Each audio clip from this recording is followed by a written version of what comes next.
Let's flip to the defensive side of the ball, Chris, and start with the guy that many think has risen up draft boards and will likely be the first defensive player off the board from LSU, and that's Caleb Von Chasson. Yeah, I'm a huge fan of his. I was onto him pretty early after watching his film. That I spent so much time, obviously, during the season and right after watching the offense. And then just seeing the full package from him. The speed, the burst, off the snap, the ability to bend the edge, which a lot of edge rushers cannot do. They get pushed past the quarterback. I think Chasson can dip and bend and flatten to the quarterback. Then his pass rushing moves. And the fact that he looks long and that he could even add some more weight to his frame. I know he wasn't incredibly productive, but in some bigger games against some really good competition, he had some high-quality reps. He's only 20 years old. I think he will be a top half of the first-round pick. Maybe he could go to the Atlanta Falcons at number 17 overall, but there's just too much talent. And he's not really a raw prospect. He has some pass rushing moves and can beat offensive tackles in a variety of ways. So to me, that screams top 15 overall pick. It sounds like a lot of people have had similar conversations about Patrick Queen, not as an edge rusher, but the talent, the ability. That's what's sparking. What is it that's allowed him to elevate from middle season, where he was a relative unknown outside of these parts, to a guy that's likely going to be a first-round draft pick? Just how well he played in the college football playoff. I mean, in that national title game against Clemson, there was a litany of future NFL draft picks and NFL stars on the field. And I think you can make the argument that he was as good as any player on the field, sniffing out screens, covering down the field, ranging sideline to sideline. And then, like I said, everyone was mesmerized by LSU's offense this year. Finally getting to the defense, you see this kind of water bug just bouncing around, very physical when he's facing bigger blockers at the second level, can shed blocks, and then most importantly, his ability to cover. That is the number one element that you have to have in your game as a linebacker in the NFL today. And the fact that he's small, it doesn't really bother me. I wouldn't even consider him small. He's the size of a lot of running backs that he's going to cover on wheel routes into the flat in the NFL. He's a little quicker than he is fast. But there's really not a lot of holes to poke in his game. And once people got to the film, including me, I saw one of the best prospects in this class. The biggest question marks seem to be with the two guys in the secondary, in Fulton and Delpit. Let's start with Christian Fulton. And Chris, every mock draft I've looked at, there's this massive chasm where some people think he's a top half of round one guy and some people think he's a middle round two guy. What do you see when you look at Christian Fulton? I've had him as my number 2 cornerback since January, and just following LSU throughout the season, like I said, and then going to the defense right after the season ended and watching all these players, I was really blown away with his click and close ability, how twitchy he is, and beyond how good he is mirroring in man coverage, his ability to be very aware and peel off his man to make a play on the football.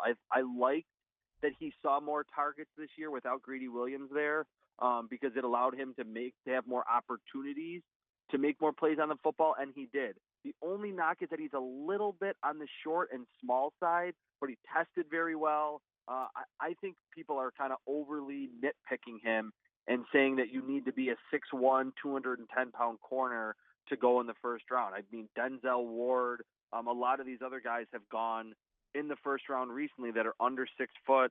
I don't really see a clear-cut hole in Christian Fulton's game. There were a couple plays down the field where he got beat, but he counteracted those with so many times getting his hands on the football at the intermediate level. When you talk to NFL teams, does Fulton's suspension come up as a concern? Not really, because there's a lot of these players that have little suspensions like that, and because it was in his past that he didn't have any problems this year that I'm aware of, I think that could push him down for a few teams, but it's not widespread that the 2/3 or 3/4 of the NFL are concerned about that, in terms of a character issue for Christian Fulton. Chris Trapasso is with us, CBS Sports NFL Draft analyst.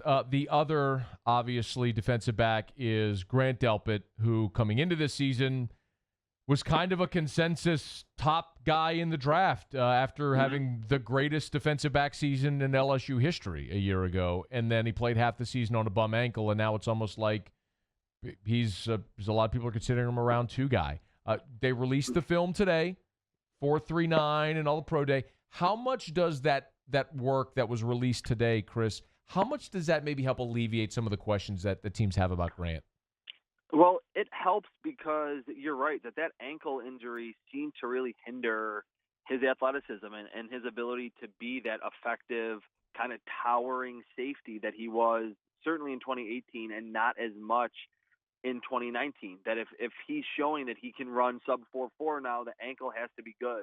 I see a back few picks in the first round, like 30 to 31. That's kind of where I have him ranked on my big board. I'm worried about him as a tackler, but I think if he is healthy, that gives him another half step to get to the football where he doesn't have to dive and make a shoestring tackle. He can square up. But it's interesting for him, and it's unfortunate that he's big. He's 6'2", 6'3", 215. He's in this draft class with Isaiah Simmons and Jeremy Chin and Kyle Duggar, all these big, imposing safety linebackers. In any other draft class, we would be talking about Grant Delpit as a first half of the first round type of prospect. I think he'll be picked late in the first round because he's big, athletic, and can cover. We're assuming those are the 4 guys that'll likely hear their name called in round 1. Let's look at some of the other guys and just go by position grouping and start on the defensive line and look at Rashard Lawrence, who was a productive guy when he was healthy at LSU. What do you see when you look at Lawrence? I see a late day 3 player. Like you mentioned, his productivity at LSU, playing in the SEC for many years, that's a huge check mark on his resume. He uses his hands well. He's powerful, good low center of gravity. I don't know how great of a pass rusher he's going to be. I think he will be a sub-package run defender in the NFL, which still has value, just not as much value as it had even 5 to 7 years ago. I believe he'll be picked, but in one of the final rounds of the draft. Is Braden Fehoko a draftable player? I have him right on the fringe. I think Rashard Lawrence gives you better run-stopping ability, but it wouldn't surprise me just because of the pedigree from LSU. And again, he was a productive, strong player. He has that NFL caliber strength. If he's ultimately picked, I think he's right round 7, and if not, he'll certainly be picked up as an undrafted free agent. So the other linebackers are really interesting too. Let's look at Jacob Phillips, who's an underclassman who declared and led LSU in tackles. Why isn't there more hype around a guy like Phillips?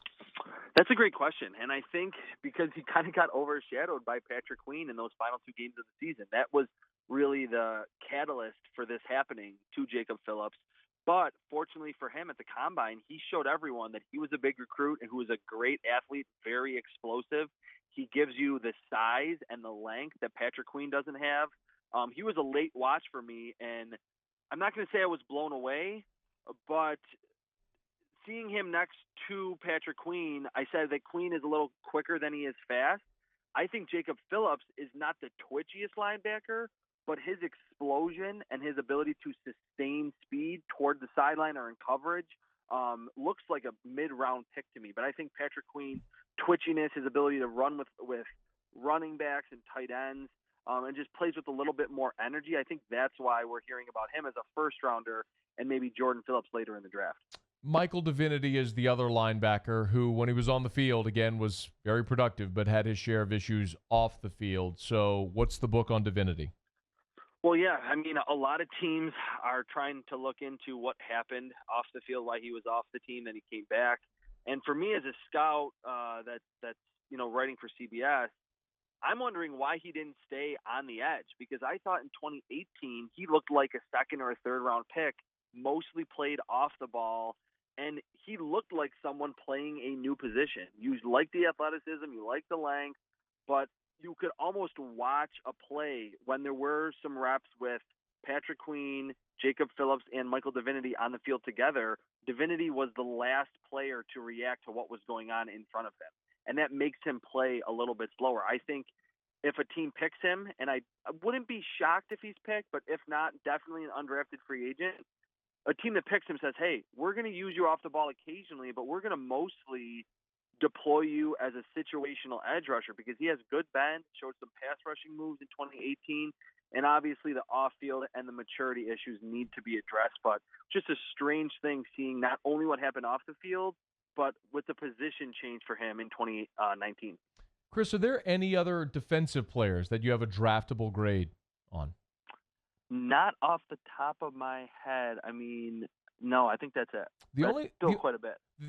I think we went through 16 or 17 guys. There's two other guys I wanted to ask about. One is Adrian McGee, who we didn't talk about when we were talking about the offensive side of the ball. What do you see for McGee as a guy? I mean, swing guy, played a lot of positions at LSU. What's his NFL prospects? You know what? He's someone that I didn't watch, so I don't want to. Okay, no, that's fine. That's fine. To him, yeah. I mean, again, going through so many LSU guys, I wanted to hit as many as I could, but he's actually not one that I ultimately watch. And maybe I will watch him these next 2 weeks as I kind of cram for the draft. I hear you. One more, and this is an off the wall one, but Blake Ferguson has kind of been, the long snapper, has been using this hashtag like to try to be the highest drafted long snapper in the history of the draft. Do you have a grade on Blake, or do teams talk about the possibility of selecting a specialist like that highly in the draft? I wouldn't say highly, obviously, but I will say this, that there are some teams that have 2 and 3 7th-round picks that at that point to add a specialist I don't think is out of the question. I think the fact that his brother, Reed Ferguson, has been such a good long snapper for a long time certainly helps him. And I can't say that I'm super keen on grading long snappers, right. But with him being at the Senior Bowl, that was the talk that if there's a long snapper that could be drafted, it will be him. It'll be interesting because LSU is going to be in the mix for potentially setting a record for the number of players drafted if, in fact, all of these guys we talked about get picked. But it kind of feels like the overwhelming majority of them will hear their name called starting in a couple of weeks. Chris, I know it's a busy time, man. I can't thank you enough for being so generous to give us 2 segments. And we'll keep following your work, man. We appreciate it, and all the best to you and your family. All right, guys. Thanks a lot.